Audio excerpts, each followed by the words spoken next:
I was on YouTube last night just looking at videos, and it started sending me down the rabbit hole of gang videos, gang vloggers, stuff like that, prison channels, whatever. So I normally I'll watch like a couple gang vloggers here or there, some of their videos just as to listen to when I'm driving. So there's a guy that comes up in the feed. I've never heard of him. His name is Cartoon 53. He is a self-proclaimed 59-year-old gangster, and he's from a Crip set in Los Angeles. All right, Avalon something. It's a street in South LA somewhere down there, or maybe it's in Compton. I don't know. So this guy, 59 years old. He no longer lives in Los Angeles. He lives in Alabama.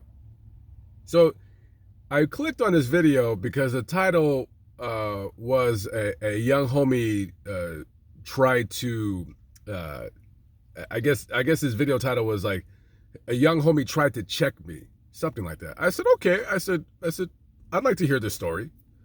So I'm playing the video.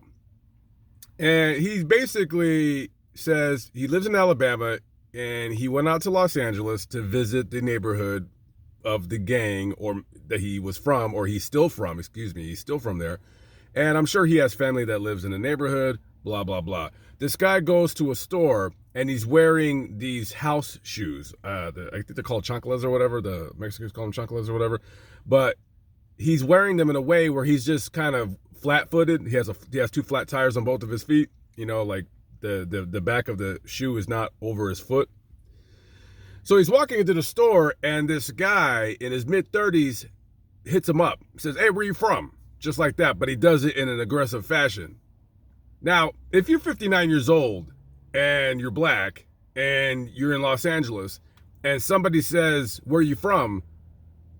you should take that as a compliment, because that means that you don't look your age. Like, this guy, he looks pretty good for 59. He probably, if I were to guess, I would say he's probably in his early 50s. So I would have took that as a compliment. So he said, he responds back, "Where are you from?" And he's like, "Well, I'm from where you at." And he goes, "Well, I'm from where you at too." And so they kind of have a Mexican standoff, and then they both realize they're from the same gang. So I guess they're talking, and this guy, who he barely knows, but they're from the same gang, he looks at his shoes. He's like, "Hey, bro, you know that's a violation, right?" And he goes, "You know, you got to do your push-ups." Now, if you're an older gangbanger, or you were a gangbanger, and somebody tells you, like, that's younger than you, even though mid-30s, if you're 60, mid-30s, that's still pretty much a somewhat of a youngster. And I thought in the story he was going to say, like, you know, "Fuck you, I'm going to punch you in your face." But no, he actually did the push-ups. So he did his 25 push-ups. I guess they gave him a break since he's almost 60. I think it would have normally been 50. Okay, so he does his push-ups, and then they're chopping it up, and okay. So the video ends. Here's my take on this. I got 2 points. Number one, it is very clear to me that if you are a black male and you go to any city that you're not from, another black person is already targeting you to bare minimum hit you up, or maximum rob you of your shit. It is so dangerous to be a even 60 fucking years old and you can't go in your own damn neighborhood without some weirdo harassing you. Damn. The more important uh, opinion I have about this story is this. Obviously, 60 years old, you're not actively going around shooting guns and looking for enemies, right? I'm pretty sure you're retired from there, but if you've seen an enemy back from the 80s, you're probably not going to trip on him unless they're tripping on you. I think that's how a lot of OGs That's what they call original gangsters. See, I got a little bit of hood in me. I got a little bit of hood. I think that's what they mostly do. I'm not tripping on you if you're not tripping on me, and then they just kind of keep it pushing. Unless you're really about that life, then you're going to start whooping ass. And I'm just thinking, there has to come a point. And I realize he's probably from that neighborhood. He grew up there, and maybe his mom still lives there, maybe his dad still lives there, maybe his brothers are still there. There has to be a point, though. And there's a reason why he moved to Alabama. I don't know what he does for a living. I don't know if he does YouTube for a living.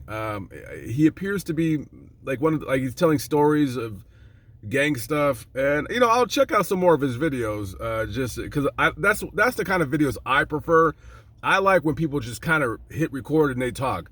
I don't want any edited fucking videos. I don't want any reaction videos. I don't want none of that shit.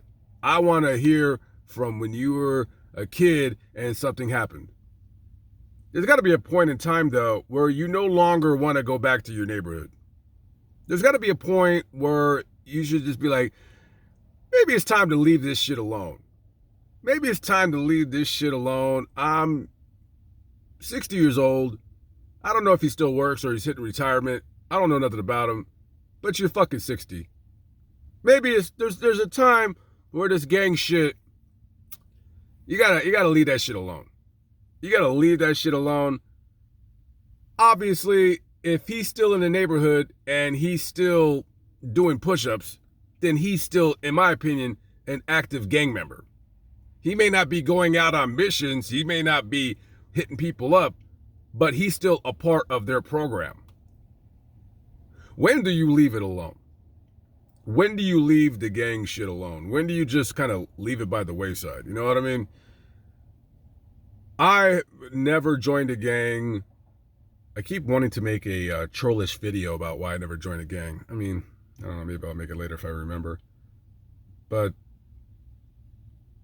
I can understand if you're 35, 40 years old and you're still gangbanging. And I know some of the people that watch my channel, you guys are thinking, man, that's really childish.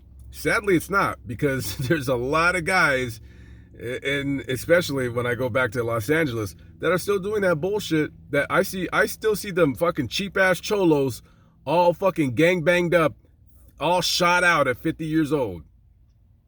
All shot out and still with that bullshit.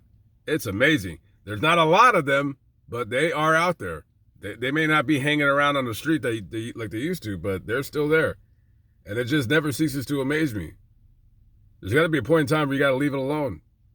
I mean, this guy, obviously, he's not going to be going to another neighborhood, especially if it's a rival of his organization or what have you. But damn, I was like, push-ups, you're 60 years old. First of all, hey, you're 60 years old and you can kick out 25 push-ups? Man, he must still work out, or, he looks like he could be 70. He doesn't look like a guy I'd fuck with. He could kick my ass now. I mean, I can't fight, so that's not really saying much, but he looks like a big guy. He looks like he's been kicking ass a long time. But I don't know, man. It's maybe he did it as like, oh, okay, he got me, and it's better that he did. So I give him kudos for him doing the push-ups, because he could have been like a lot of dudes, like, man, get the fuck up out my face. But no, he said, okay, I got you, and everything was okay. But I don't know, if I was a gang member or wasn't in a gang, I wouldn't be going back to my old neighborhood. You gotta leave that shit alone. Yeah, sure, you may not have the cool points like the cool kids, but I don't know. I personally will leave that shit alone. All right, guys, I gotta go. My van is a mess, and I have to get a hotel room. After being in hotels for 2.5 months, I have to get a hotel room just to put all this shit in the room to go to vacuum it out, to reorganize it. It's too much of a mess. I can't clean it, and I got a lot of stuff to look for. Anyways, guys, I'll catch up with you on the next video. There might be a next video soon, because somebody made a video about somebody snitching. I gotta talk about. All right, peace out.